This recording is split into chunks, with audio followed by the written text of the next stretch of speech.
بعد 5 سنين جواز من غير خلفة، جالنا إحباط من لحاجة، لحد اليوم اللي مراتي قالت لي إنها حامل، وقتها سعادتي مكنتش تتوصف.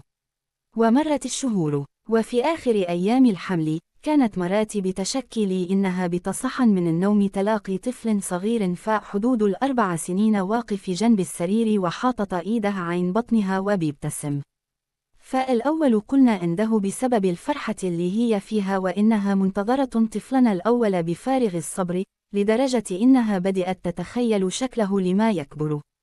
وفاء يوم الولادة، كنت حاسس بانقباض فاء قلبي رهيب، وفاء حاجة بتقول لي إن اليوم ده مش هيعدي عين خير، لحد ما طلعت لي الممرضة وقالت لي بطريقة معرفتش أفهم ده فرح ولا زعل، وتمنيت إنها متقوليش إن المدام جابت لك طفل زي القمر، لكنها، وتبص عين الأرض، لكنها ماتت.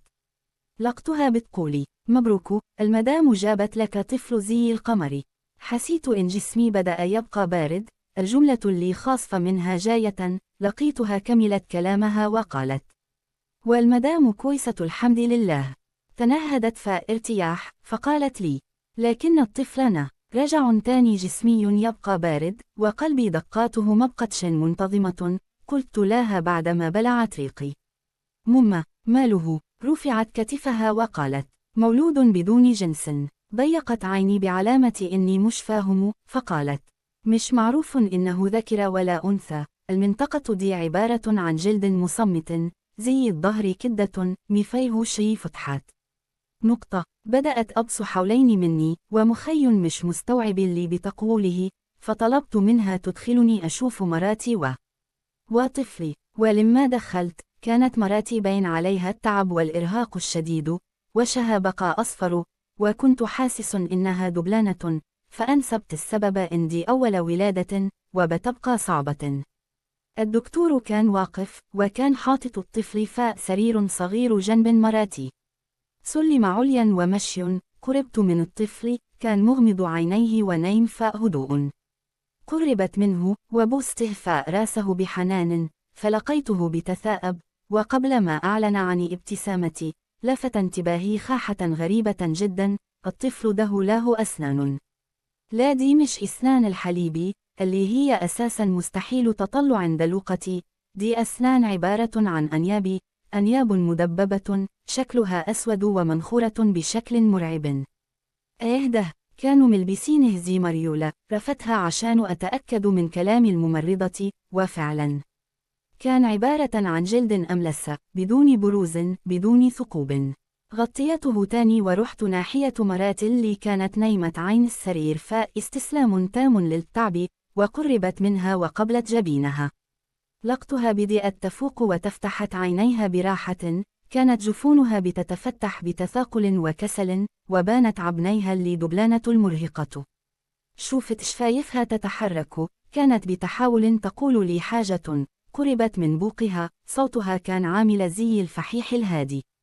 كانت بتقول بكلمات متقطعة: الشيطان، سعي، سعيد. ولما رجعنا البيت، وافتكرت إن العذاب خلاص انتهى، اكتشفت إنه كدة يدوب بدأ. الطفل قالوا لنا إنه لازم يدخل الحضانة عشان عنده نقص فاء وزنه، وممكن يكون عنده الصفرة. حجج كلها كذب. هما عايزين يعملوه فار تجارب، ويقعد يفحص فيه، وعشان كدة رفضت إني أسيبه لهم، وخدته معايا البيت. أول يوم كان كابوس بالنسبة لي. الناس جاية تبارك لنا، واللي يسأل عن اسم الطفل، بمعنى إنه ولد ولا بنت. حاولت أتكيف مع الوضع قدر المستطاع، وقلت لهم إنها بنت، عشان محدش يكشفها أو يعمل حاجة، ومرضتش أوري حد فيهم الطفل، عشان أسنانه الغريبة دي. وفاء الليل، كنت نايم جنب مراتي عين السرير، وكان الطفل نايم على سرير صغير جنبنا. مش عارف ليه قمت من النوم قلقاني. بصيت عين مراتي، كانت نايمة بهدوء. بصيت عين الطفل، لقيته نايم هو كمان. قمت من مكاني، وقربت من الطفل، كان ساكن تماما، مش بيعمل أبا حركة، لدرجة إني شكيت إنه مات، وإن الدكاترة ما كانوش عايزين فار تجارب، وإنه فعلا كان عيان.